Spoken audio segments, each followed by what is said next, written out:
Alright guys, welcome to Formula 1 news. With Red Bull's advantage disappearing over the last couple of races, Mercedes believe they are in position to replicate McLaren and Ferrari by competing once again at the front of the field. They're bringing an upgrade to their car, which they now apparently understand, not just to Monaco, not just to Canada, but every single round until Silverstone, which they believe can take them right back to where they need to be. Very much enjoyed your thoughts in the comments below. Hit the like button if you enjoy. Subscribe if you're new as always. The driver market continues to get interesting here with further updates over the last day or so as to what's going on at Red Bull, at Ferrari, at Mercedes as well, and further afield in addition. So if you guys didn't see yesterday's video, Red Bull have reportedly given an offer effectively to Perez and say, look, we'll sign you for another year. Perez wants a 2-year deal, but I'm not really sure how much leverage he has in this case. Sure, the Mexican sponsorship stuff is good, and it is valuable to Red Bull and makes them believe, I imagine, that there isn't really a clear upgrade out there, and maybe they're right to believe so, but I'm not so convinced. Not sure how much leverage Perez has, basically, in terms of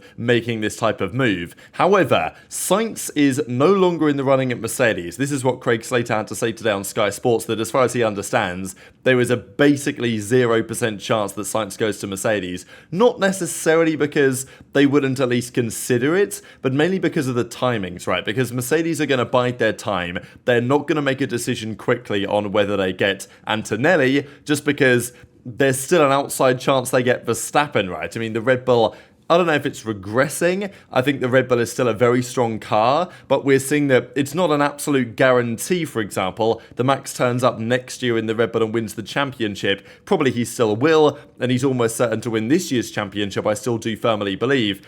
But if in 2026 Mercedes can show Max that, well, their engine progress is doing this, and Max's engine maybe at Red Bull powertrains isn't looking so good, and obviously the internal stuff at Red Bull, the Helmut Marko, Christian Horner thing, there is a plausible world where Verstappen leaves that team in the next couple of years, and Toto Wolff wants to absolutely make sure that if it happens this year, as in the next couple of months, they can sort out a deal where Verstappen joins their outfit, which obviously is their number one plan, but kind of unlikely to happen. So Antonelli is the backup. By the time all of those situations and questions have been resolved, it's too late for Sainz. He's got to sign a deal somewhere, and Audi are not going to wait forever to get his signature. So that's the general feeling as of today, that there's effectively now a 0 chance that Sainz ends up at Mercedes, and therefore that leaves either Red Bull, if the Perez stuff doesn't happen, but we believe that it probably will, or effectively Audi Sauber, because I can't really see any other more sensible options. The other piece that's worthy of note here is on Yuki Tsunoda, because, look, there is a big debate on Tsunoda. We know that he's fast now. And look, he had a couple of questionable seasons at the start, but he's been getting better and better and is putting in stellar performances week in, week out. Helmut Marko's given him a lot of praise, and for good reason. Now look, you still do get these moments such as in Bahrain, when he took his frustration out by setting it down the inside of Daniel Ricciardo right after the race, and there was lots of talk about it. So, you know, having his temper under control and these other things is still a bit of a question mark, but look, he's fast. Is he faster than Perez? Arguably, yes. Would he be a better teammate than Perez at Red Bull? There's, of course, a question on that, but Red Bull just don't see Yuki as that guy. They haven't done for a very long time. I think they, frankly, wanted Ricciardo to come in and beat up on Yuki, because then they could justify putting Ricciardo in the Red Bull. That is not happening, and therefore they cannot, but they also don't want to put Tsunoda in there either. So Yuki is therefore looking at other options. My feeling is that Yuki will probably end up at Aston Martin at some point because of the Honda tie, either when Alonso retires or when, you know, Stroll decides to call it a day, which he may never do, but you know, that's another question. But if Tsunoda is to go anywhere over the coming years to be a competitive outfit, I think that Honda tie with Aston Martin makes an awful lot of sense. But in the meantime, he's got to consider other options, because if you're not getting the Red Bull promotion, is it worth sticking around in the junior team? Or is it a better prospect to look for another team that also has ties elsewhere? And this is when the Haas question comes into play, because this year they are surprisingly good, like very surprisingly to me, after what they were saying in the off-season about how their car was going to be so bad and it was going to be 10th and all this stuff. To be honest, it seems to me, Ferrari have improved, and therefore a lot of that trickles down to the team that takes as many parts as they possibly can from Ferrari in Haas. So they are a reasonably competitive car this year. Like, okay, they're not great, but they're scoring points every so often, maybe even more often than not at the moment, in the hands generally of Nico Hülkenberg. They're probably going to put Behrman in the car, but the other drive is interesting, because Hülkenberg has gone to Audi. Magnussen, we don't believe, is going to stay, and on his recent performances, I wouldn't blame them making that decision. We've heard about Ocon being an interest point, but also what about Tsunoda, right? Because if you're Yuki, you've been at Red Bull for a few years in the sister team, it's not worked out, you're not getting the promotion. How about if you were to go to Ferrari, effectively go to Haas, right? And then have the prospect of either Aston Martin, Honda saying, all right, Yuki, we want you in the coming years, or if you do particularly well, you do line yourself up for a Ferrari promotion potentially at some point. Obviously, Leclerc ain't going anywhere for years. But realistically, Hamilton is probably going to drive for Ferrari in 25, 26, and probably 27. And then I would be surprised if he stays on after that. So, theoretically in 2028, okay, it's a few years away, but if you set yourself up now in the Haas and you do well, you could maybe make a case to be a Ferrari driver in 3 to 4 years' time. And that, of course, is how things are playing out here on the contract lengths. We know that Leclerc, Verstappen, Norris, and Albon, they have these multi-year deals. A couple of guys to 2026, and there's also other multi-year deals earlier, further down this graphic, but of course, those are the drivers that are moving to another team such as Hülkenberg and Hamilton. Lance Stroll has the rolling contract, as it is called, and then all these other drivers are completely free agents at the end of the season. Carlos Sainz, of course, being the most premier name out of those. Quick update before we talk about the upgrade stuff here on the cost cap. So there's been some speculation onto what they're going to change on the cost cap come 2026. Now, there's some big debates still I would have on whether the cost cap actually works or not, but I think that despite my criticisms of the idea that, well, because the cost cap is limited, teams can't just spend an infinite amount of money to catch up anymore, and therefore if you start on top, you're probably going to stay there, which I think we have seen with Red Bull. But at the same time, the other problem I would have is that, are we really sure that the cost cap is actually being followed? Are the FIA appropriately policing certain expenses that are either under the cost cap or not under the cost cap? I'm not so convinced, neither are the teams personally. But to be fair, we have seen McLaren under the cost cap era, I wouldn't say catch up to Red Bull, but they've made substantial progress. So you can argue the cost cap I think it's at least worked in part. Whether it's fully worked, that's another question. In terms of what it was intended to achieve, in terms of competitiveness at the front of the field that we still don't really have, let's be real. But what we do have is every team is within like a second in qualifying, which is mega compared to how Formula 1 has been in the past. The rumour is, though, they're going to expand the cost cap from $135 million up to $220 million.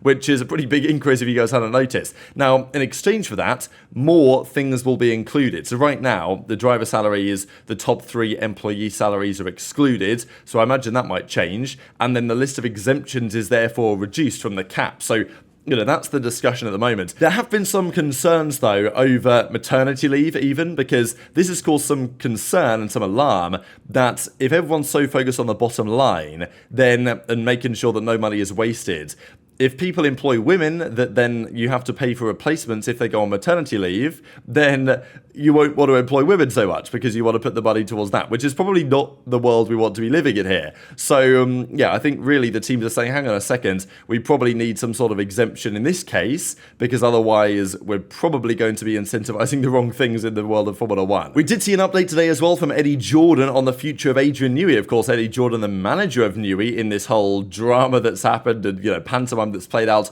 over the last several weeks. We know that, of course, Jordan negotiated, we imagine, this exit clause, or at least the early exit that Newey had, with no gardening leave from Red Bull when he departs at the start of next year. It was reported the other day that it was at least possible that this Newey to Ferrari deal was done, and effectively the contract was signed, and it was done and dusted. I imagine that if Newey is going to go anywhere, which he probably is, because he said the other day that, he probably will do another 4 to 5 years. He'll take a bit of a break and then he'll come back. He's made it quite clear that it's much more likely than not that he will go to another team, and it's much more likely than not that team will be Ferrari. But Eddie Jordan says, no, it's not a done deal. I can give my life on that. There's no inclination to go any particular way at the moment, which I don't know. I mean, he's obviously got his favourites, hasn't he, realistically? But, just good Jordan PR work from the management side to make it clear that if you want to get Newey, you got to spend big money. He's getting a new boat, all of this stuff. And obviously, if Newey gets more money for the deal, then Eddie Jordan gets a bit more money for the deal as well. But let's talk about some of the storylines coming out of Imola, because Monaco Monaco is typically a very, well, unique Grand Prix in various ways. The cars that are good at some tracks are not necessarily so good at Monaco. Very bumpy circuits, obviously lots of curbs, and Helmut Marko actually said coming into this weekend's Grand Prix, the Red Bull doesn't expect to be especially strong here. It's going to be strong. It's the Red Bull. It is what it is. But are they going to be emphatically dominant? Maybe not. Maybe. We'll see. I mean, Perez has won here over the last couple of years. Verstappen has won here over the last couple of years. Aston Martin arguably should have won last year, right? They made a mistake during the rain scenario that potentially could have allowed Alonso to win, and obviously qualifying was rather dramatic last year as well. They are saying, though, that they're not going to back down from their upgrades. I mean, they've brought upgrades, right, that may or may not actually be doing anything to their car, and, well, maybe have made their car worse in some respect, which means that they have obviously had to consider the possibility of taking them off the car and going back to what they previously had. But they say, no, we're not going to do that. We believe we're moving in the right direction, or at least we need to understand why things haven't improved, certainly in Imola, in the way that they expected. But Stroll was actually pretty competitive in that race. Alonso just used it as a testing session effectively. Helmut Marko as well says, we have been able to turn things around a bit during a weekend, but it hasn't been as bad as it is now for a long time. Basically talking about, the competitiveness of their car, which is obviously emphatically true by the numbers, that in terms of dominance, really it's since, the French Grand Prix 2022, when at that point, before Charles Leclerc crashed out, it felt like we had something of a title fight. Ever since that point, it's been absolutely dominant, and, Red Bull are scrambling, right? Every weekend, they seem to turn up now, and their car isn't exactly perfect. It certainly wasn't in Imola, and they have to find a way around it, and find a way, to make the car at least competitive, and you give it to Max Verstappen, and he's going to do a good job. He actually was the second fastest car, though, in Imola, again, for the second weekend in a row. He was not the fastest man on track for the entire day. Now, because of track position and the, difficulty of overtaking an Imola, he had enough to win the Grand Prix, but a few more laps that may not have been the case. Leclerc was within a tenth of the leading pace, Piastri a couple of tenths back, Sainz a couple of tenths, further back than Leclerc. Then you get Hamilton, Russell, then you get Perez. Now, of course, Perez had an interesting race just because he was in traffic early on the hard tyres, then he went off, he had that incident, but obviously not a good Grand Prix for Perez by any means. But this is the interesting part, right, because no longer is Verstappen 5 tenths a lap ahead, and this is the other point that I was meant to mention actually a couple of days ago, is that we've been wondering now for some time, is Verstappen pushing? How much more does he have in the tank? Like, when Verstappen's been cruising around in P1, we've been wondering, like, is he taking it easy? How much pace did that Red Bull really have? Well, we saw this weekend. Like, when Verstappen was pushed, he wasn't able to respond, and he was able to defend and hold on for the victory, but it's not like Norris was closing the gap from 6 to 5 to 4 to 3 seconds, and Verstappen went, okay, alright, I'll put my foot down, he'll actually show what the car's capable of, and drives off into the sun. So that didn't happen, right? So we know that these pace numbers are pretty legitimate, certainly in Imola, and okay, the Red Bull had problems with setup and stuff, but the front of the field here is very interesting, and Fred Vasseur has made it clear that, one upgrade that arrives earlier than others could make a massive deal to what's going to happen in this year's championship, and that's where Mercedes feel like they could be in position to capitalize somewhat. Hamilton was, half a second roughly, and it's not great obviously for Mercedes, but the feeling is now from Mercedes, they finally unlocked the stable base they were looking for. At the start of the season in Bahrain, there was lots of talk about, okay, this car doesn't have the most downforce, it's not the best performing car on the grid, but it is going to be a consistent, stable car with a solid rear ends and good performance characteristics that we can trust from race to race, from conditions to conditions, and we're going to bring upgrades over time that are going to increase the downforce. That was clearly not the case. Jeddah was the worst example, probably, where they were basically the slowest car through the higher speed corners because they just had no rear ends, and it became quite clear that Mercedes didn't really understand why they were lacking performance, and there was a question whether it was on the floor, whether it's on their simulation tools, in terms of how the floor interacts with the ground, all of these kind of questions. But now they've brought upgrades, they have worked. I mean, in Miami we didn't see much performance improvement, but certainly in Imola there has been a performance improvement. They've taken a step forward compared to where they were a few rounds ago to where they are now. Toto says that he feels more confident, we're getting the car in a better window, we're making it have more performance, we're seeing the incremental gains that we expected and hoped to see, rather than a miracle upgrade or a miracle update that's just going to magically fix everything and they're going to be the fastest. So they admit there's plenty of work still to do, but what Mercedes do have is a ton of upgrades in the works. There was rumours at the start of the season, right, that their car was going to be a solid base, and then they had loads of performance features they wanted to add onto the car. The question, though, was after Jeddah, are those upgrades actually going to work? Because they're meant to work on paper, but they didn't really understand why their car was underperforming at the first couple of Grand Prix, and therefore there was concern that when they brought the upgrades they wouldn't work. But the reality is they brought the upgrades over the last few rounds. They have worked. They've worked as expected. James Allison says they completed the step that they intended to in Imola, and they've definitely moved a couple of tenths closer to the front than they were before. And this is certainly not the end of the changes they're looking to make, because as he goes on to say, our challenge is now to keep the momentum coming in terms of upgrades. We have some more pieces for the car, aerodynamic and others that will arrive from Monaco, for Canada, and again in the races to follow. So they are going to bring upgrades, Mercedes, to every single round, we believe, until Silverstone, and probably including Silverstone. So it goes Monaco this weekend, then Canada, I believe, then Spain, then Austria, and I think then Silverstone after that. So for the next 5 rounds in a row, Mercedes are looking to bring some performance elements to their car. Now, I don't think there's necessarily going to be another major upgrade,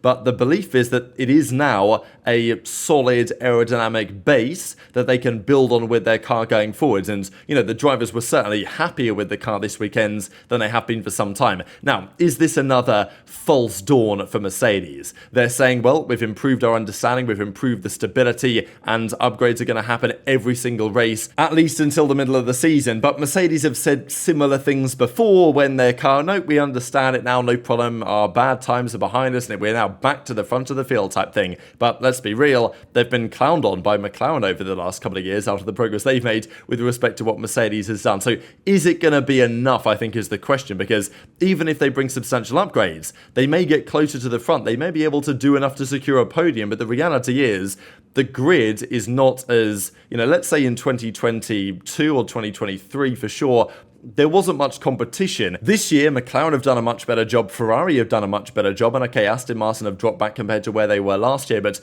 you know, Mercedes being 3 tenths off the leader is not going to be enough for second place. That's going to be enough for, you know, 7th or 8th, right, as it currently stands, given how tightly packed the front of the field is. So even if Mercedes do bring major upgrades and they work effectively, is it going to be enough to actually compete for race wins? That is possibly one step too far. However, Ferrari are very confident they're going to be race winning again soon, because Charles Leclerc says there's more upgrades that are going to arrive shortly. So, you know, it's not like with Mercedes bringing upgrades, everyone else is going to stop. Mercedes may just bring more than most over the next few rounds. Ferrari hope to take the lead. The upgrade at Imola worked, says Leclerc on Ferrari, though the circuit was not the best to judge its speed. I'll try and win on Sunday in Monaco. It is my favourite weekends.